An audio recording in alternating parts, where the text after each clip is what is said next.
Hi hello ನಮಸ್ಕಾರ ನನ್ನ ಎಲ್ಲ ಯೂಟ್ಯೂಬ್ ಫ್ಯಾಮ್ಗೆ welcome back to my channel. ನಾನಿವತ್ತು ಇಲ್ಲಿ ಒಂದು ಬೆಂಡೆಕಾಯಿನ ಪಲ್ಯನ ಮಾಡ್ತಾಯಿದ್ದೀನಿ. ಒಂದೇ ವೆರೈಟಿಯಲ್ಲಿ ತಿಂದು ಬೋರ್ ಆಗಿರೋರು ಈ ಥರ ವೆರೈಟಿಯಾಗಿ ಮಾಡ್ಕೊಂಡು ತಿಂದರೆ ತುಂಬ ಚೆನ್ನಾಗಿರುತ್ತೆ. ಇದೇನೋ ರಾಜಸ್ಥಾನಿ ಸ್ಪೆಷಲ್ ಅಂತ, ಸೊ ಟ್ರೈ ಮಾಡೋಣ ಅಂತ ನಾನು ಟ್ರೈ ಮಾಡಿದ್ದು. ಹೇಗೆ ಮಾಡೋದು ಏನೆಲ್ಲ ಬೇಕು ಅಂತ ನೋಡೋಣ. ಬೆಂಡೆಕಾಯಿನ ನೀವು ನೋಡ್ತಾ ಇರ್ಬೋದು, ಸ್ವಲ್ಪ ದೊಡ್ಡದಾಗಿ ಹೆಚ್ಚಿ ಇಟ್ಕೊಂಡಿದ್ದೀನಿ. ಈಗ ದೊಡ್ಡದಾಗಿ ಹೆಚ್ಚಿರೋಂಥ ಬೆಂಡೆಕಾಯಿಗೆ ಒಂದು 1/4 kg ಬೆಂಡೆಕಾಯಿ ತೊಗೊಂಡಿದ್ದೀನಿ.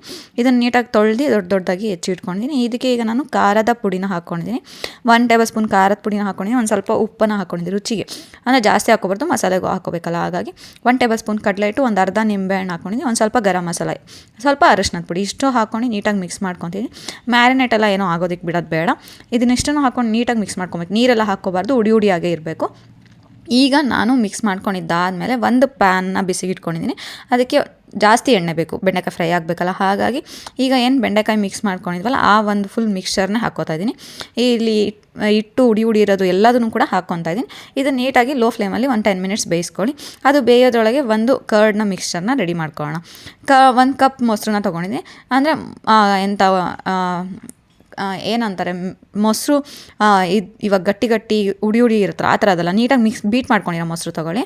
ಆ ಮೊಸರಿಗೆ 1 ಟೇಬಲ್ ಸ್ಪೂನ್ ಧನಿಯಾ ಪೌಡರ್, 1 ಟೇಬಲ್ ಸ್ಪೂನ್ ಖಾರದ ಪುಡಿ, ಹಾಗೆ ಒಂದು ಅರ್ಧ ಟೇಬಲ್ ಸ್ಪೂನ್ ಅಷ್ಟು ಗರಂ ಮಸಾಲಾನ ಹಾಕ್ಕೊಂಡಿದ್ದೀನಿ. ಹಾಗೆ ಉಪ್ಪು ರುಚಿಗೆ ಎಷ್ಟು ಬೇಕೋ ಅಷ್ಟನ್ನು ಹಾಕ್ಕೊಂಡು ನೀಟಾಗಿ ಮಿಕ್ಸ್ ಮಾಡಿ ಎತ್ತಿಟ್ಕೊಂಡಿದ್ದೀನಿ.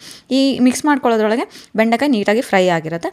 ಈಗ ನೀಟಾಗಿ, ಅಂದರೆ ಫುಲ್ಲು ಫ್ರೈ ಆಗೋದು ಬೇಡ, ಒಂದು 70% ಬೆಂಡೆಕಾಯಿ ಫ್ರೈ ಆಗಬೇಕು. ಈಗ ಬೆಂಡೆಕಾಯಿನ ಒಂದು ತಟ್ಟೆಗೆ ಎತ್ತಿಟ್ಕೊಂಡಿದ್ದೀನಿ. ಈಗ ಬೆಂಡೆಕಾಯಿ ತಟ್ಟೆಗೆ ಎತ್ತಿಟ್ಕೊಂಡಿದ್ದಾದಮೇಲೆ ಅದೇ ಬಾಣಲಿಗೆ ನಾನು ಮತ್ತೆ ಒಗ್ಗರಣೆನ ಹಾಕ್ಕೋತಾ ಇದ್ದೀನಿ. ಇದಕ್ಕೆ ಸ್ವಲ್ಪ ಎಣ್ಣೆ ಜಾಸ್ತಿ ಬೇಕು ಅಂತ ಹೇಳ್ಬೋದು. ಇದಕ್ಕೆ ಇವಾಗ ನಾನು ಒಂದು 3 ರಿಂದ 4 ಟೇಬಲ್ ಸ್ಪೂನ್ ಎಣ್ಣೆನ ಹಾಕ್ಕೊಂಡಿದ್ದೀನಿ. ಫಸ್ಟು ಎಣ್ಣೆ ಬಿಸಿ ಆದಮೇಲೆ ಸಾಸಿವೆ ಜೀರಿಗೆನ ಹಾಕ್ಕೊಂಡಿದ್ದೀನಿ. ಇಲ್ಲಿ ಕಡಲೆಬೇಳೆ ಉದ್ದಿನಬೇಳೆ ಎಲ್ಲ ಅವಶ್ಯಕತೆ ಇಲ್ಲ. ಈಗ ನಾನಿಲ್ಲಿ ಬೆಳ್ಳುಳ್ಳಿ, ಒಂದು ಸ್ವಲ್ಪ ಜಾಸ್ತಿ ಬೆಳ್ಳುಳ್ಳಿ ಹಾಕ್ಕೊಳ್ಳಿ, ಟೇಸ್ಟ್ ತುಂಬ ಚೆನ್ನಾಗಿರುತ್ತೆ ಅದಕ್ಕೋಸ್ಕರ. ಆಮೇಲೆ ಹಸಿಮೆಣಸು ಖಾರಕ್ಕೆ, ನಾವು ಆಲ್ರೆಡಿ ಖಾರದ ಪುಡಿ ಬೆಂಡೆಕಾಯಿಗೆ ಮತ್ತು ಮೊಸರಿಗೆ ಹಾಕಿರೋದ್ರಿಂದ ನೋಡ್ಕೊಂಡು ಖಾರಕ್ಕೆ ಹಸಿಮೆಣಸನ್ನು ಹಾಕ್ಕೊಳ್ಳಿ. ಹಾಗೆ ಈರುಳ್ಳಿ ಸಣ್ಣದಾಗಿ ಹೆಚ್ಕೊಂಡಿರೋ ಈರುಳ್ಳಿನ ಹಾಕ್ಕೊಳ್ಳಿ. ಸ್ವಲ್ಪ ಈರುಳ್ಳಿನೂ ಜಾಸ್ತಿ ಬೇಕು, ನಾನು ಒಂದು 2 ಈರುಳ್ಳಿನ ತೊಗೊಂಡಿದ್ದೀನಿ. ಈರುಳ್ಳಿ ಜಾಸ್ತಿ ಹಾಕ್ಕೊಂಡಷ್ಟು ಟೇಸ್ಟ್ ತುಂಬ ಚೆನ್ನಾಗಿದೆ. ಈರುಳ್ಳಿನೂ ಫುಲ್ ಫ್ರೈ ಆಗಬಾರ್ದು, ಒಂದು ಅರ್ಧ ಬೆಂದರೆ ಸಾಕು. ಈಗ ನಾವೇನು ಮೊಸರು ಮಿಕ್ಸ್ಚರ್ನ ಮಾಡ್ಕೊಂಡಿದ್ವಲ್ಲ, ಪೌಡ್ರೆಲ್ಲ ಹಾಕ್ಕೊಂಡು ಅದನ್ನು ಹಾಕ್ಕೋತಾ ಇದ್ದೀನಿ. ಅದನ್ನು ಹಾಕ್ಕೊಂಡು ಈ ಥರ ಎಣ್ಣೆ ಮೇಲೆ ಬರಬೇಕು ಮೊಸರು. ಆದಮೇಲೆ ನಾನಿಲ್ಲಿ ಯಾವುದೇ ರೀತಿ ನೀರನ್ನು ಆ್ಯಡ್ ಮಾಡ್ಕೊತಿಲ್ಲ. ನೀರು ಆ್ಯಡ್ ಮಾಡಿಕೊಂಡ್ರೆ ಅಷ್ಟು ಟೇಸ್ಟ್ ತಿಕ್ಕಾಗಿ ಬರೋ, ಅಂದರೆ ಕನ್ಸಿಸ್ಟೆನ್ಸಿ ತಿಕ್ಕಾಗಿ ಬರೋಲ್ಲ, ಆ್ಯಂಡ್ ಟೇಸ್ಟ್ ಅಷ್ಟು ಚೆನ್ನಾಗಿರಲ್ಲ. ಹಾಗಾಗಿ ಇವಾಗ ಇದನ್ನು ಏನು ಬೆಂಡೆಕಾಯಿ ಹಾಕ್ಕೊಂಡು ನೀಟಾಗಿ ಮಿಕ್ಸ್ ಮಾಡ್ಕೊಂಡು ಅದ್ರ ಮೇಲೆ ಕಸೂರಿ ಮೇಥಿನ ಹಾಕ್ಕೋತಾ ಇದ್ದೀನಿ. ಬೇಕಂದರೆ ಕೊತ್ತಂಬರಿ ಕೂಡ ಹಾಕ್ಕೋಬೋದು. ಆಮೇಲೆ ಉಪ್ಪು ನೋಡಿಬಿಟ್ಟು ಹಾಕ್ಕೊಳ್ಳಿ, ಮತ್ತು ಬೇಕಂದರೆ, ಬಿಕಾಸ್ ಮೊಸರಿಗೂ ಹಾಕಿರೋದು ಬೆಂಡೆಕಾಯಿಗೂ ಹಾಕಿರೋದ್ರಿಂದ ಉಪ್ಪನ್ನು ನೋಡ್ಕೊಂಡು ಹಾಕ್ಕೊಳ್ಳಿ. ಉಪ್ಪು ಅಂದರೆ ಜಾಸ್ತಿ ಬೇಕಾಗಿರೋ ಅವಶ್ಯಕತೆ ಇರೋಲ್ಲ, ಎಷ್ಟಕ್ಕೆ ಸಾಕು. ಇವಾಗ ಇದನ್ನು ಒಂದು 5 ನಿಮಿಷ ಮೊಸರಲ್ಲಿ ಹೊಂದ್ಕೊಳಕ್ಕೆ ಬಿಟ್ಟರೆ ಬೆಂಡೆಕಾಯಿ ಎಲ್ಲ ನೀಟಾಗಿ ಫ್ರೈ ಆಗಿರುತ್ತೆ. ಬಿಕಾಸ್ ಮುಂಚೆನೇ 70% ಆಗಿರೋದ್ರಿಂದ.